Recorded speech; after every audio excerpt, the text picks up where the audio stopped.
نحمده ونستعينه ونصلي على رسوله الكريم أما بعد باب من لم يرد وساوس ونحوها من الشبهات. یہ باب ہے اس شخص کے بارے میں جو وسوسوں کو اور اس جیسی چیزوں کو شبہات میں شمار نہیں کرتا. امام بخاری فرماتے ہیں کہ ہمیں بیان کیا ابو نعیم نے، وہ کہتے ہیں ہمیں بیان کیا ابن عیینہ نے، وہ زہری سے، وہ عباد بن تمیم سے، وہ اپنے چچا سے، شوقی الی النبی صلی اللہ علیہ وسلم الرجل یجد فی الصلاۃ شیئا، شکایت کی گئی نبی صلی اللہ علیہ وسلم کی طرف ایک ایسے آدمی کی جو اپنی نماز میں کوئی چیز محسوس کرتا ہے. ایقطع الصلاۃ، کہ وہ نماز کو توڑ دے. قال اللہ حتی یسمع صوتا او یجد ریحا، نہیں یہاں تک کہ وہ آواز سن لے یا بو محسوس کر لے. اور ابن ابی حفصہ زہری سے بڑی سند سے بیان کرتے ہیں کہ لا وضوء، وضو نہیں لازم ہوتا الا فیما، مگر اس صورت میں وجدت الریح او سمعت الصوت، جب تجھے بو محسوس ہو یا تو کوئی آواز سن لے. اس باب سے امام بخاری رحمہ اللہ کی مراد یہ ہے کہ وہ شبہے اور وسوسے میں فرق بیان کرنا چاہتے ہیں. شبہ ایسی چیز ہے کہ جس سے بچنا چاہیے اور شریعت نے اسے بچنے کا حکم دیا اور فرمایا کہ تم میں سے کوئی تقوی کی لذت اس وقت تک نہیں چکھ سکتا جب تک شبہ والی چیزوں سے بچنا جائے. لیکن وسوسہ ایسی چیز ہے کہ جس چیز میں وسوسہ آ جائے اس کا کوئی اعتبار نہیں. جس چیز میں شبہ آ جائے اس کو چھوڑ دو، لیکن جس میں وسوسہ آ جائے اس کو نہ چھوڑو. وسوسہ اور چیز ہوتی ہے، شبہ اور چیز ہوتی ہے. اس دونوں میں فرق یہ ہے کہ وسوسہ وہ چیز ہوتی ہے کہ جس پر دلیل کوئی نہیں ہوتی، اور شبہ ایسی چیز ہوتی ہے کہ اس پر کوئی نہ کوئی دلیل ہوتی ہے. مثال کے طور پہ آپ کسی دکان پہ جاتے ہیں چیز خریدنے کے لیے، آپ کے دل میں ایسی وسوسہ آتا ہے پتہ نہیں اس بندے نے کہیں سے چوری کر کے مال نہ دکان پہ رکھا ہو. اس وسوسے کی وجہ سے کہتے ہو نہیں یار میں ایسی چیز، آپ کو پاس دلیل کوئی بھی نہیں ہے، آپ ایسے کہتے ہو پتہ نہیں یہ چوری کر کے لایا ہوگا، پتہ نہیں یہ سودی کاروبار کرتا ہوگا، پیچھے اس کے پیسے سود کی ہوں، لہذا میں ایسی چیز ہی نہیں خریدتا.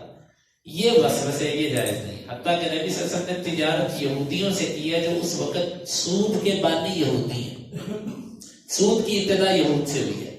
آپ صلی اللہ علیہ وسلم نے اپنے دور میں یہودیوں سے بھی تجارت کی ہے، عیسائیوں کے ساتھ تجارت ہوئی ہے، مشرکین کے ساتھ تجارت ہوئی ہے. وسوسہ اور چیز ہوتی ہے، شبہ اور چیز ہوتی ہے. تو اس باب کے اندر امام بخاری یہ بتانا چاہتے ہیں کہ شبہات سے تو بچو لیکن وسوسوں میں نہ پڑ جانا. اور دیکھنے میں یہ آیا کہ جو بندہ نیکی تقوی کی طرف راغب ہوتا ہے اس پر وسوسوں کے دروازے کھلتے ہیں. اکثر نوجوان ساتھی آ کر جو مسائل پوچھتے ہیں وہ ایسے ہی ہوتے ہیں. مثال کے طور پہ وسوسہ، ایک ساتھی نے میرے سے مسئلہ پوچھا جی پیشاب کرنے کے لیے سردیوں میں جب ہم بیٹھتے ہیں تو بعض دفعہ پیشاب سے بھاپ اڑتی ہے، وہ بھاپ اڑ کے کپڑوں کو بھی لگتی تو کپڑے پلید ہو گئے. دیکھو کتنا باریک وسوسہ. نہیں بھائی اس سے کپڑے نہیں پلید ہوتے، تکلیف مالا ہے، جو چیز انسان کے بس میں نہیں ہے وہاں سے کپڑے پلید کیسے ہو گئے؟ تو بھاپ نجس کیسے ہو گئی؟ تو اس طرح کی باریکیوں کے اندر وہ لے کر جاتا ہے. نماز کے اندر وسوسے، کئی لوگوں کو وضو میں وسوسے، بیچارے وہ کتنی دیر وضو کرتے رہتے ہیں.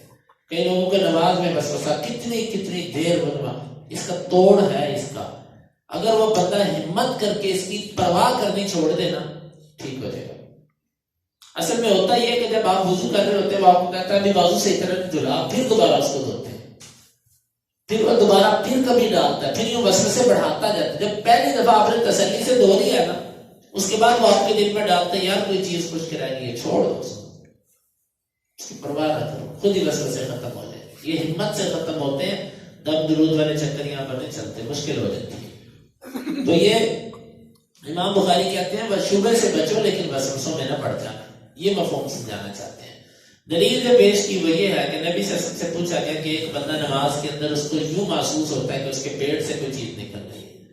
یہ تقریباً ہر بندے کے ساتھ بعض دفعہ ایسے کبھی کبھار ایسے ہوتا ہے. حدیث کے اندر آتا ہے کہ شیطان تم میں سے کسی ایک کے پاس آتا ہے، اس کی مقعد میں وہ پھونک مارتا ہے اس کو ٹھنڈک سی محسوس ہوتی ہے، وہ یوں لگتا ہے اس کو کہ شاید میرے ہوا خارج ہوئی، وہ ہوا نہیں خارج ہوئی، شیطان آ کے اس کی نماز کو خراب کرنے کے لیے پھونک مارتا ہے تاکہ اس کو شبہ پڑے کہ میرا وضو ٹوٹ گیا۔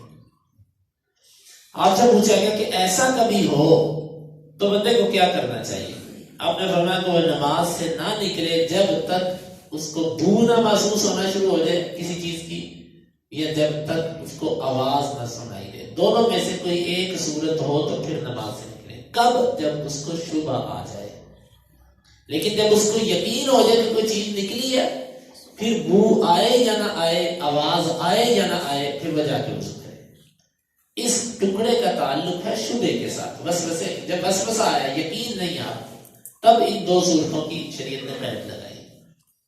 تو اسی طرح آگے جو دوسری روایت کے اندر لا وضوء، انسان کا وضو نہیں ٹوٹتا جب تک، باہر میں بھی یہی ہوتا ہے، نماز کے علاوہ بھی اگر آپ ہیں تو نماز کے علاوہ بھی آپ کو اگر ایسے وسوسے آتے ہیں تو جب تک آپ کے پاس یقینی طور پر کوئی دلیل نہیں ہے، آپ ان وسوسوں کے پیچھے مت چلیں۔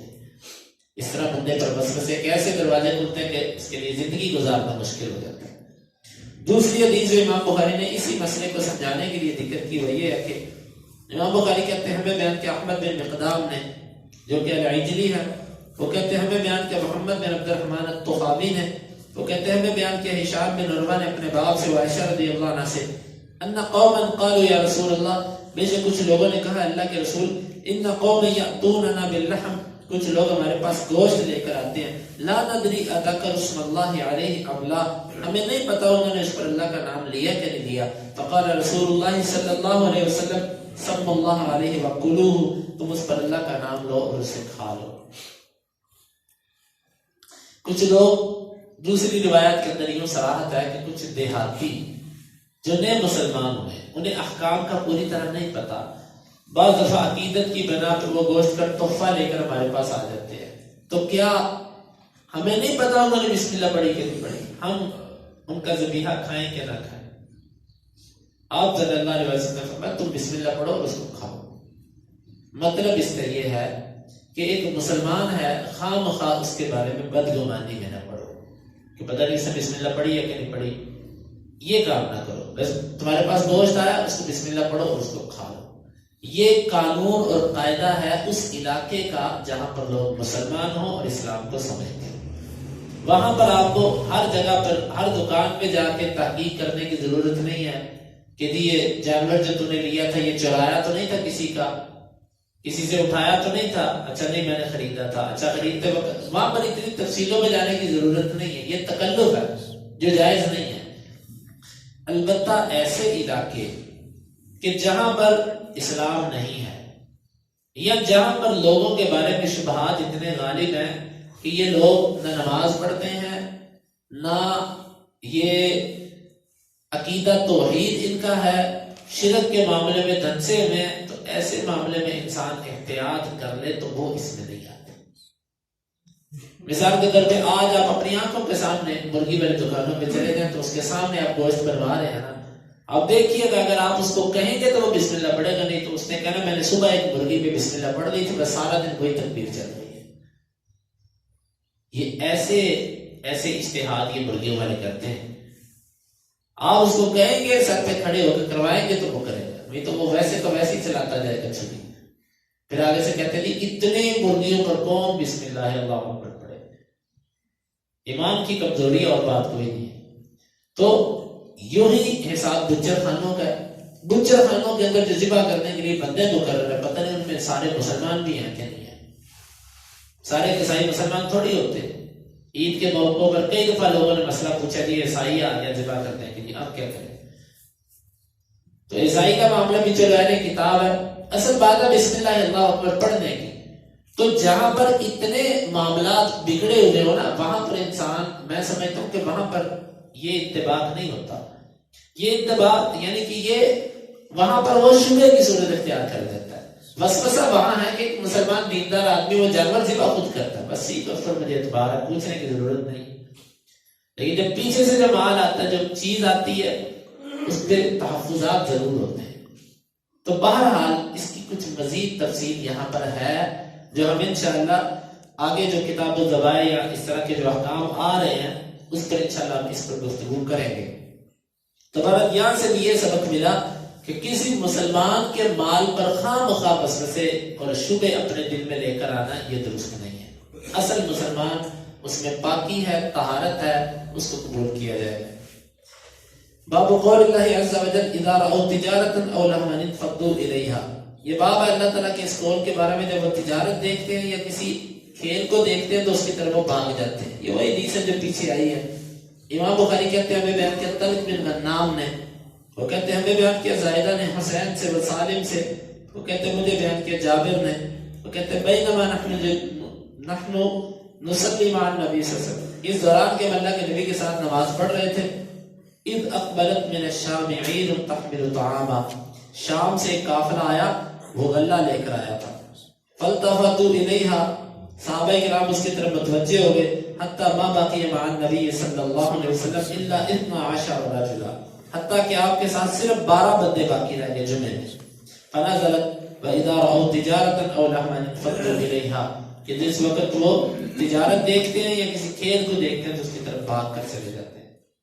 حدیث کی وضاحت تو پیچھے ہو چکی ہوئی ہے کہ نبی صرف خطبہ دے رہے تھے، شام سے غلے کے لیے قافلہ آیا، انہوں نے آواز لگائی، صحابہ کرام کو یہ تھا کہ جلدی جلدی غلہ خرید رہے، وہ نہ ہو کہ ہم جمعہ پڑھتے رہ جائیں اور پیچھے سے غلہ کوئی اور خرید کے لے جائے۔ تو انہوں نے اٹھے، سب کے سب غلہ خریدنے چلے گئے، صرف 12 صحابہ کرام آپ کے پاس رہ گئے۔ اللہ تعالیٰ نے یہ آیت نازل کر دی کہ یہ دیکھو جب یہ کوئی تجارت دیکھتے ہیں یا کوئی کھیل تماشا دیکھتے ہیں تو آپ کو خطبے میں کھڑا چھوڑ کے ادھر بھاگ جاتے ہیں۔ آج کے دور میں کھیل تماشے کی خاطر اسٹیڈیم بھر جاتے ہیں اور مسجدیں خالی ہو جاتی ہیں۔ انفضوا الیہا وترکوک قائما، ادھر بھاگ گئے اور مسجدیں خالی چھوڑ گئے۔